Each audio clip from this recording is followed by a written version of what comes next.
Today we are dealing with paper 2 BO 342 plant ecology and biodiversity. So in the earlier few lectures we have discussed about the plant ecology, and in today's lecture we are going to discuss about the important component, that is biodiversity. Now, as per the revised curriculum, revised structure of Pune University, the university has reduced 70%, 30% of syllabus, and now for your examination 70% of syllabus will be there for your examination. And so as in today's in this lecture where I am going to discuss about these important components of this biodiversity.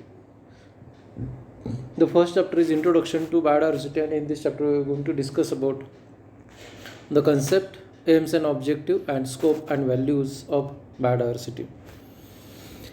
Now, biodiversity is a common term, and it has a combination of two important words, that is bio and diversity.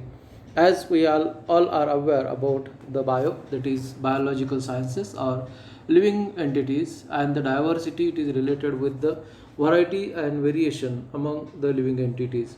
So in the picture we can observe different types of in the picture we can observe the variations in plant diversity, the variation in animal diversity, and throughout in this picture also we observe the biodiversity which is below the water, that is in the oceans. And in this picture we can also observe the biodiversity throughout the globe. So this concept of biodiversity is related with the variety and variation among the living species on this world. Now these variations are important, and the number of species which are existing in today's world, these number of species are helpful for functioning or proper functioning of these entire ecosystems.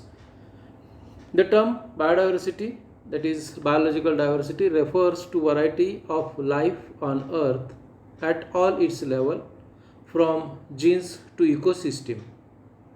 Now the diversity is at the genetic level. So in a single species or in a single genus we can observe different types of species, and these different types of species shows genetic variability, genetic variations, and because of that there are some morphological differences in the structure or morphological structure we can observe. And at different level, that is ecosystem level, so number of different types of ecosystem we have studied in earlier part. In the earlier part, that is in ecology, the ecosystems may be terrestrial ecosystem, the ecosystems may be aquatic ecosystem. In aquatic they are further classified as freshwater and marine ecosystem. In freshwater they are further classified as lentic and lotic type of ecosystem. So these even in terrestrial, the grasslands are there, the desert are there, the forest are there. So different types of ecosystems are there, and in all these different types of ecosystem we can find the number of various types of species are there. So in biodiversity it refers to the variations at genetic level. Because of that the species shows morphological differences, morphological distinctiveness, and at ecosystem level, so different types of ecosystems are there, and all these different types of ecosystems, because of their geological or geomorphological structures, exhibits variations in the species composition as well as in the species structure.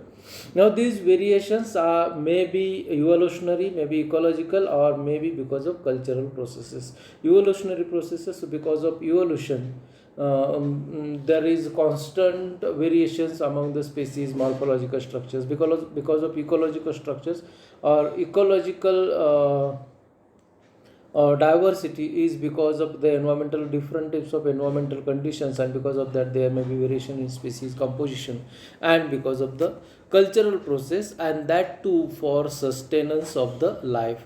So every species has a right to live or right to survive, and this survival is for the sustenance of that particular species, and this biodiversity or diversity is for the sustenance of life. So when there are some environmental modifications, because of that the species may adapt some morphological adaptations or some variations, and because of that also there may be some variation in the species composition.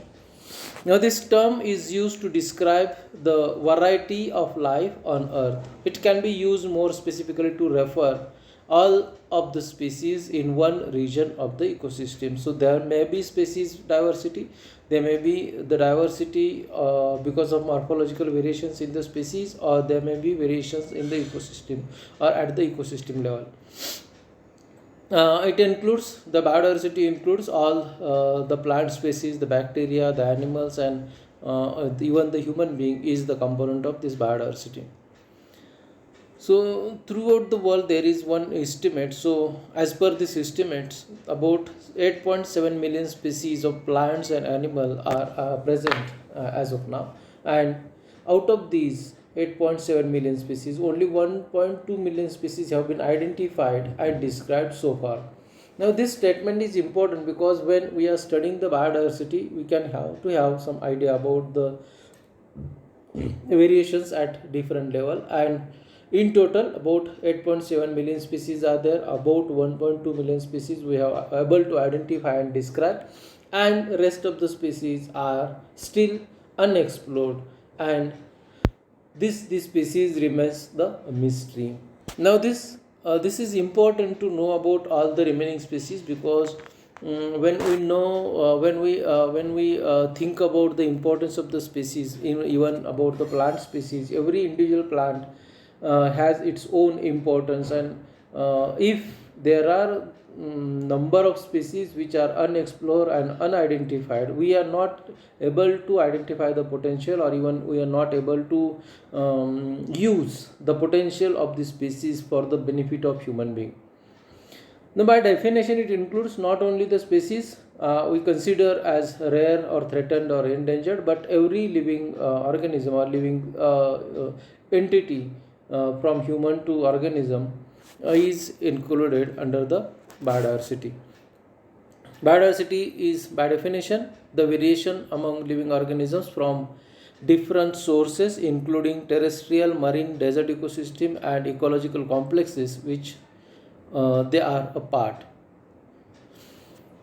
Now, why we need to study the biodiversity? Because there are certain important aims and objectives of biodiversity studies, and these aims and objectives are helpful to identify the importance of biodiversity. Now, the first objective may be the conservation of biological diversity lead to conservation of essential ecological diversity to preserve the continuity of food chain. Now, if we think about the conservation of a single species, maybe we are well aware about the food chain, and in food chain it starts with the autotroph, that is with the plants, and it ends up with the top consumer or tertiary consumers, and in the meantime there may be certain types of species, and these species are important because they are the important component of food chain. So ecological diversity or these variations are essential for the maintenance of food chain. The genetic diversity of plants and animals is preserved. So when we think about the conservation of biodiversity, we are preserving the important genetic resource in the form of plant as well as animal. It ensures the sustainable utilization of life support system on earth. When we conserve the biodiversity, this conservation is essential because for a sustainable utilization of life support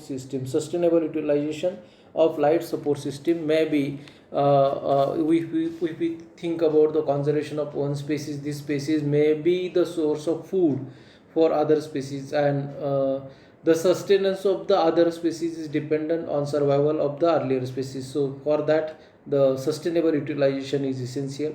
It provides a vast knowledge of potential use of scientific community, especially when we think about the biological scientists or plant scientists, even the animal scientists.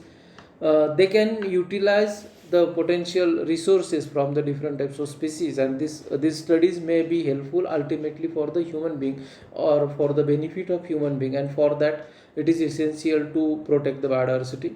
A reservoir of wildlife, animals and plant is preserved, thus enabling them to be introduced if need to be in the surrounding areas. Now the biodiversity conservation is essential again for the species which are endangered, or the species which are extinct, or the species which are wild. So for the protection and preservation of the species, if once we know that the particular species is under rare or endangered criteria, or the species is in wild, the protection of the species is possible when we know the status of the species, and for that we have to have some idea about the species status. Biological diversity provides immediate benefit to the society, such as recreation and tourism. So biological diversity, most of the time during the monsoon, we arrange the various excursions, and these excursions are for the recreation, and they are in the form of tourism. Biodiversity conservation serve as insurance policy for the future. This is one more important statement I personally like, because it is essential to conserve the species for the future generations also. If we think about the conservation of species, we can provide that particular species or that particular resources for the future generation also, and this may be the insurance for the future generation. So these are some of the important objectives of the biodiversity, and why we need to study the biodiversity, because it has some important scopes and values. These scopes and values may be in the form of direct values and may be in the form of indirect values. The direct values are in the form of consumptive use values and productive use values. Whereas in indirect, there may be social and cultural value, ethical values, aesthetic values, option values, and environmental service values. So direct values, that is the on the species, or on the most of the plant species, even on some of the animals we are dependent on, we are consuming that species for in the form of food. So these different types of plant species which directly serve as the source of food for the human being, and they are known as the consumptive use value. Whereas some of the species like tick, or even the babool, and like species like deodar, so all these species are some species like cycas. These species are providing us some important resources in the form of, maybe in the form of wood for furniture, maybe in the form of tannin, maybe in the form of gum, maybe in the form of resin. So these different types of species are productive, have productive use, because they are producing something to the human being. So these are the direct values on which we are directly benefited. Whereas in indirect values, social and cultural values are there. So we the Indian people are having different types of festival, and all our festivals are related directly with some of the plant species. If we have the festival like Ganesh festival, we need hibiscus, and we need Sanadon like plant. If we have the Shara like festival, in that we need the marigold like plant. So on different occasions, or for different functions, we are directly associated with the some of the plant species, and that is why, suppose if we have a marriage ceremony and we don't have decoration of flowers, so it will we are habitual about these type of decorations, and this gives us some presence, pleasure, and that is what is the social and cultural value of the different types of plant species.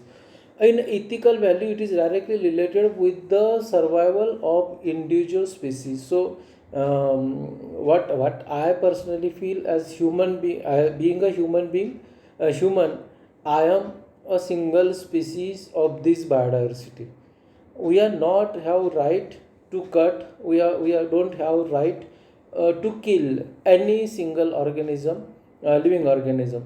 So this is what is the ethical value. So all the species have right of life, and this is what is the ethical value of biodiversity. म्हणजे if I am being a human being has the right of survival, similarly other plant or maybe animal species, maybe some single small insects like insects, so all these species has the right of life. This is what is the ethical value.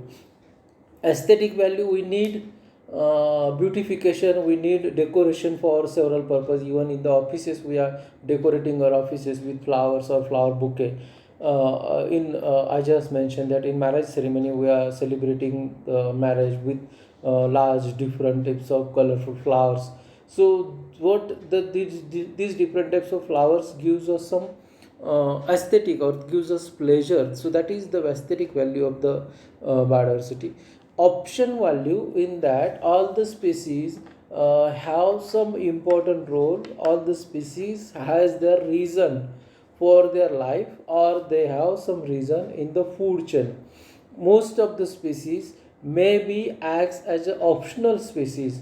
So some species, most of the time, suppose as an example we use teak plant for furniture. Similarly, when the teak plant is not available, in that case we are using some other plants like babul, or the plants like neem as a source of instead of teak. So this is what is the optional value of the plant. And environmental service value, because the all individual, all living organism has its role in food chain.